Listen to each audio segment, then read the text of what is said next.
लाडकी बहीण योजनेचा लाभ घेण्यासाठी आता महिलांना ही 2 कागदपत्र सादर करावी लागतील। ज्या महिलांकडे ही 2 कागदपत्र नसतील त्यांना लाडकी बहीण योजनेचे पुढचे हप्ते अजिबात मिळणार नाहीत। आपणास ठाऊक आहे की लाडकी बहीण योजनेअंतर्गत 2,40,00,000 महिलांनी आतापर्यंत अर्ज भरलेले आहेत आणि त्यांचे अर्ज अप्रूव्ह म्हणजे मंजूर सुद्धा झालेले आहेत। काही किरकोळ महिलांचे अर्ज अजूनही पेंडिंग दाखवत आहेत, इन रिव्ह्यू आहेत, त्यांचेही अर्ज लवकरच मंजूर होतील। परंतु आता मात्र सरकारनं ज्या श्रीमंत महिलांनी म्हणजे ज्या महिला पात्र नव्हत्या त्यांनी या योजनेचे फॉर्म भरले अशा महिलांना या योजनेतून वगळण्यास सुरुवात केलेली आहे। ही योजना फक्त आणि फक्त गरीब अशा महिलांसाठी होती, परंतु अनेक श्रीमंत घरातल्या महिलांनी, अनेक मध्यमवर्गीय असणाऱ्या महिलांनी या योजनेचा फॉर्म भरला आणि या योजनेअंतर्गत आतापर्यंत 7,500 रुपये उकळले सुद्धा। आता अशा महिलांकडून वसुली सुरू केली जाणार आहे आणि म्हणूनच ही 2 कागदपत्र तुमच्याकडे असणं अत्यंत महत्त्वाचं आहे। जर ही 2 कागदपत्र, ही 2 डॉक्युमेंट तुमच्याकडे नसतील तर तुम्हाला इथून पुढे योजनेचा एकही हप्ता मिळणार नाही। मुख्यमंत्री एकनाथ शिंदे यांनी विधानसभा निवडणुकीच्या प्रचारादरम्यान सांगितलं होतं की जर लाडक्या बहिणींनी आम्हाला पुन्हा एकदा निवडून दिलं तर आम्ही ही योजना अजून पुढे 5 वर्ष चालवू, ही योजना आम्ही बंद पडू देणार नाही। आणि सोबतच जर तुम्ही आमचे हात बळकट केले, लाडक्या बहिणींनी आमचे हात जर बळकट केले, आम्हाला जर ताकद दिली तर आम्ही 1,500चे 2,000 करू, 2चे 2.5 करू, 2.5चे 3 करू। त्याप्रमाणे शासनानं आता 1,500 रुपयांवरून 1,500वरून हा हप्ता 2,100 रुपये केलेला आहे आणि काल सायंकाळी 6 वाजल्यापासून हे हप्ते महाराष्ट्रातल्या 10 जिल्ह्यातल्या महिलांच्या खात्यात जमा व्हायला सुद्धा सुरुवात झालेली आहे। तर हे 10 जिल्हे निवडताना ज्या जिल्ह्यांची लोकसंख्या सर्वात कमी आहे, सर्वात कमी लोकसंख्या असलेले 10 जिल्हे शासनाने निवडले आणि त्या ठिकाणच्या 25 लाख महिलांच्या बँक खात्यात 2,100 रुपयांचा हप्ता जमा करायला सुरुवात सुद्धा झालेली आहे।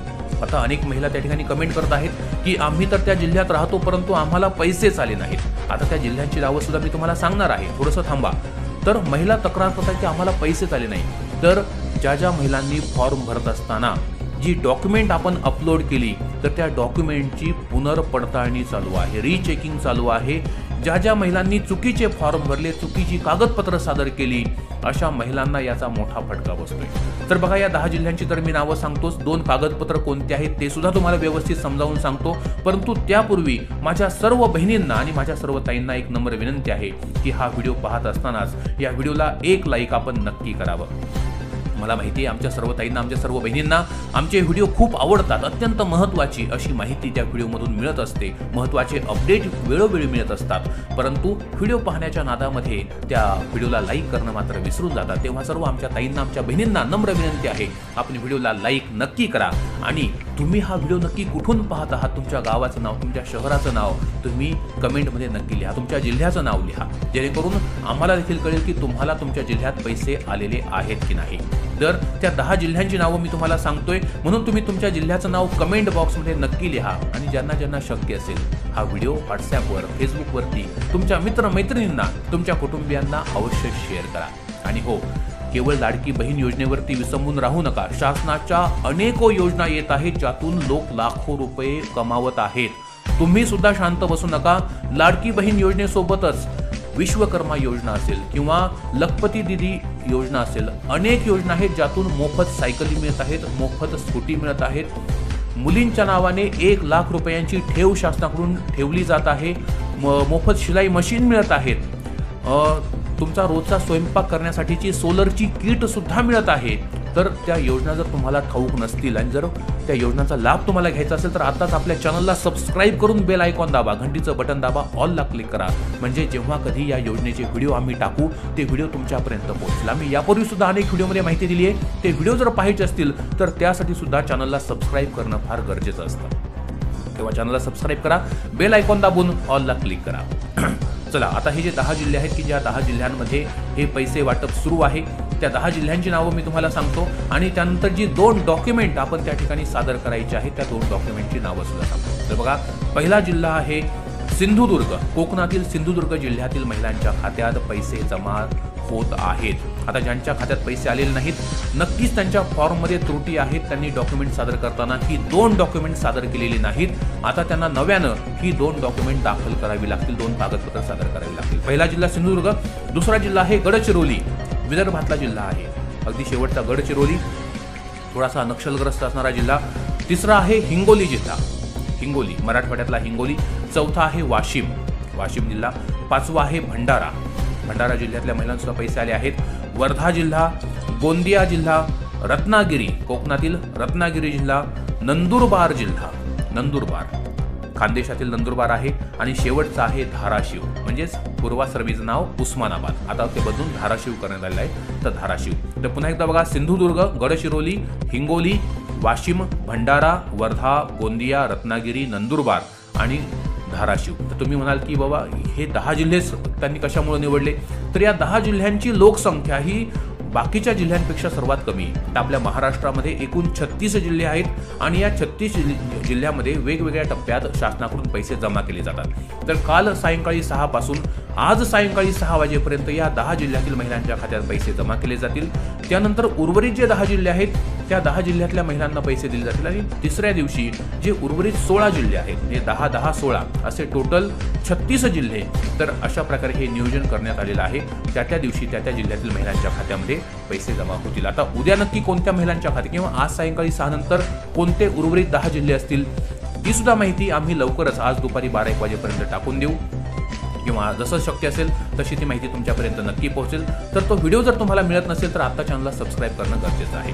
आता बघा, जी 2 डॉक्युमेंट आपल्याला सादर करायची आहेत, तुम्हाला आठवत असेल आपण लाडकी बहीण योजनेचा फॉर्म भरत असताना त्या ठिकाणी एक महत्त्वाची गोष्ट आपण हमीपत्र भरून दिलं होतं आणि हमीपत्रात आपण सांगितलं होतं की आपल्या घरातला कोणताही व्यक्ती, म्हणजे माझ्या कुटुंबाचं एकत्रित वार्षिक उत्पन्न, माझ्या कुटुंबात जेवढ्या व्यक्ती आहेत, म्हणजे रेशन कार्डवर ज्यांची नावं आहेत त्या सगळ्या माणसांचं मिळून एकत्रित वार्षिक उत्पन्न 2.5 लाखांपेक्षा अधिक नाही, हे आपण त्या ठिकाणी हमीपत्र दिलं होतं, ही गॅरंटी दिली होती।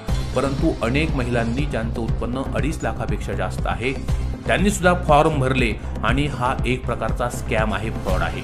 अशा महिलांकडून आता पाठीमागच्या पैशांची तर वसुली लावली जाईलच, सोबतच आता त्यांना पुढचे हप्ते सुद्धा मिळणार नाहीत। आता हे शासन ठरवणार तरी कसं, तर बघा, शासनाकडे तुमच्या बँक अकाउंटची सगळी माहिती आहे।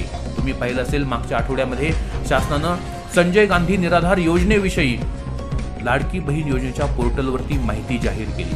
तुमच्या फॉर्ममध्ये तुमच्या नावापुढे तुम्हाला संजय गांधी निराधार योजनेचा लाभ मिळतो आहे की नाही हे त्यांनी त्या ठिकाणी स्पष्टपणे नमूद केलं। आणि आता ज्यांच्या नावापुढे होय असं आलंय की हो त्यांना संजय गांधीचे 1500 रुपये मिळत आहेत, आता अशा महिलांना इथून पुढे 1ही रुपया मिळणार नाही। आणि शक्यता तर अशी सुद्धा आहे की पाठीमागं त्यांना जे 7,500 रुपये मिळाले तर त्यांची सुद्धा वसुली कदाचित लावली जाऊ शकते। आता त्यांनी तर या लाडक्या बहिणी पैसे तर त्या बँकाकडून काढून घेतले आहेत, मग त्यांच्याकडून हे पैसे कसे बरं वसूल केले जातील, तर संजय गांधी निराधार योजनेचे जे पुढचे हप्ते येणार आहेत हे पुढचे हप्ते थांबवले जातील। जोपर्यंत 7,500 वसूल होत नाहीत पुढचे 5 हप्ते संजय गांधीचे थांबवले जातील आणि तुमच्याकडून वसुली लावली जाईल। आता अगदी त्याच प्रकारे तुमच्या पॅन कार्डवरती सगळी माहिती दिसून येत असते, तुमच्या कुटुंबातल्या लोकांची माहिती दिसते। तर तुमच्या कुटुंबियांच्या नावे जर एका वर्षामध्ये 2.5 लाखापेक्षा जास्त व्यवहार झाले असतील, त्यातून जर दिसत असेल की हो 2.5 लाख रुपयापेक्षा जास्त उत्पन्न आहे, तर अशा बहिणींना त्या ठिकाणी वगळलं जाणार आहे, त्यांच्या फॉर्मची पुनर्पडताळणी केली जाणार आहे। आणि कदाचित हेच कारण आहे की अजूनही या 10 जिल्ह्यात राहत असून देखील तुमच्या खात्यात पैसे आलेले नाहीत। दुसरी गोष्ट होती इन्कम टॅक्सची। तुमच्या कुटुंबातली एखादी व्यक्ती जर इन्कम टॅक्स भरते, तुमचा नवरा असू द्या, सासरा असू द्या, सासू असू द्या, जर तिने कधी काळी जर इन्कम टॅक्स भरलेला असेल तर अशा देखील कुटुंबांना अजिबात अधिकार नाही की तुम्ही लाडकी बहीण योजनेचे हप्ते मिळवण्याचा, तर ते देखील चेक केलं जात आहे। पॅन कार्ड टाकलं की लगेचच त्या सगळ्या व्यक्तींची माहिती दिसून येते, तेव्हा ते सुद्धा काम चालू आहे, पुनर्पडताळणी सुरू आहे। अनेक ठिकाणी तर असं झालं की सरकारी नोकरीमध्ये असणाऱ्या महिलांनी किंवा ज्यांचे पती, ज्यांच्या घरातले लोक सरकारी नोकरीत आहेत, मग महाराष्ट्र सरकारच्या असू द्या, केंद्र सरकारच्या असू द्या, ज्या स्थानिक स्वराज्य संस्था आहेत म्हणजे पंचायत समिती किंवा जिल्हा परिषद असू द्या, महानगरपालिका असू द्या, त्या देखील लेडीजने फॉर्म भरले होते, तर त्याही ठिकाणी मोठा आक्षेप घेण्यात आलेला आहे। तसंच तुम्हाला इतर सरकारी योजनांमधून जर 1,500 पेक्षा जर जास्त पैसे मिळत होते, मग संजय गांधी निराधार योजना असू द्या, श्रावणबाळ योजना असू द्या, कोणतीही जी योजना आहे की ज्यातून तुम्हाला आर्थिक लाभ मिळत होता, तर अशाही महिलांना वगळलं जात आहे.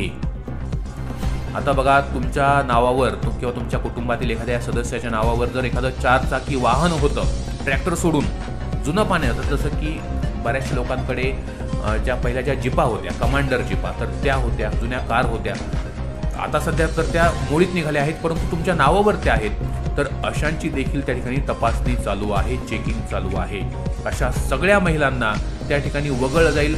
असं वाटतंय की 2.5 कोटीपैकी जवळपास 50 लाख महिला यातून वगळल्या जातील आणि खरोखर ज्या गरीब गरजू महिला आहेत अशा 2 कोटी महिलांना त्या ठिकाणी लाभ मिळेल. तर बघा, तुम्हाला जी 2 डॉक्युमेंट सादर करायची आहेत ती 2 डॉक्युमेंट लक्षपूर्वक ऐका. पहिली गोष्ट, तुमचं नाव रेशन कार्डवरती असणं गरजेचं आहे. रेशन कार्ड पिवळं असावं किंवा केशरी असावं आणि या रेशन कार्डची KYC चालू आहे. 31 डिसेंबर शेवटची तारीख आहे. जवळपास फक्त 1 महिना आणि 5 दिवस बाकी आहेत. तेव्हा ताबडतोब KYC करून घ्या. जर KYC केली नाही, रेशन कार्ड KYC, तर तुम्हाला त्या ठिकाणी इथून पुढचा एकही हप्ता मिळणार नाही, हे कृपया लक्षात घ्या. रेशन कार्ड KYC कशी करायची मी यापूर्वी सुद्धा सांगितलंय. तुमच्या जवळच्या रेशन धान्य दुकानात तुम्ही जायचंय आणि त्या दुकानदाराकडे एक EPOS नावाचं मशीन आहे, 4G EPOS. त्या EPOS मशीनवर तुमचा अंगठा घेतला जाईल, तुमच्या डोळ्यांचं स्कॅनिंग केलं जाईल, बस तुमचं काम होऊन जातं. तुमच्या कुटुंबात जेवढ्या व्यक्ती आहेत सगळ्यांना घेऊन तिथं जायचंय. एखादी व्यक्ती जर घराबाहेर असेल, लांब कुठे राहते, तर तिला त्या ठिकाणी ती जिथे कुठे राहते, कामानिमित्त पुणे असेल किंवा छत्रपती संभाजीनगर असेल, जिथे कुठे ती व्यक्ती राहते, तिला तिथं जाऊन त्या जवळच्या दुकानात जाऊन रेशन कार्ड KYC करायला सांगा. KYC करणं गरजेचं आहे. तर ते एक डॉक्युमेंट फार महत्त्वाचं आहे, ज्यातून कळतं की तुमचं उत्पन्न 2.5 लाखापेक्षा कमी आहे. आता ज्यांच्याकडे जुनी वाहनं होती त्यांनी ताबडतोब एक काम करायचं. ही जुनी वाहनं ती कुणाच्या तरी नावावर आपण करायची आहे, ताबडतोब करायची आहेत, किंवा ती तुम्ही स्क्रॅपमध्ये काढली आहेत, अशा प्रकारचं काहीतरी तुम्हाला एक डॉक्युमेंट त्या ठिकाणी तयार करून घ्यावं लागेल. ठीक आहे, तुमच्या नावावर 4 व्हीलर नाहीये हे तुम्हाला सिद्ध करावं लागेल, ते फार महत्त्वाचं आहे. ठीक आहे, तर 4 व्हीलरची एक महत्त्वाची अट, इन्कम टॅक्स जर तुम्ही यापूर्वी भरला होता कधी काळी, आता बऱ्याचशा लोकांकडे काय असतं की एक मोठमोठी वाहनं असतात, जसं की JCB आहे किंवा पोकलेन आहे, तर त्यांना त्या ठिकाणी इन्कम टॅक्स भरावा लागतो. तर अशांना कोणताही मार्ग नाही, तुम्हाला त्या ठिकाणी लाडकी बहीण योजनेचा लाभ आता मिळू शकणार नाही. तर ही काही डॉक्युमेंट मी तुम्हाला सांगितली ती तुम्ही रेडी ठेवा, तयार ठेवा. जर ती डॉक्युमेंट तुमच्याकडे नसतील तर निश्चितपणे या फॉर्मची तपासणी चालू असताना तुमचा फॉर्म त्या ठिकाणी बाद होणार आहे आणि तुम्हाला पुढचे पैसे अजिबात येणार नाही. तेव्हा कोणत्याही प्रकारे शासनाची फसवणूक करू नका. जर तुम्ही खरोखर गरीब आहात तरच तुम्ही या योजनेचा लाभ घ्या. गरिबांना पुढे येऊ द्या, गरिबांचा फायदा त्यामध्ये होऊ द्या. ठीक आहे, तुमच्याकडे भरपूर पैसा आहे, तुम्ही या योजनेसाठी अप्लाय करण्याची अजिबात गरज नाही असं आम्हाला तरी वाटतं. भेटूया पुन्हा एका नवीन व्हिडिओमध्ये. तोपर्यंत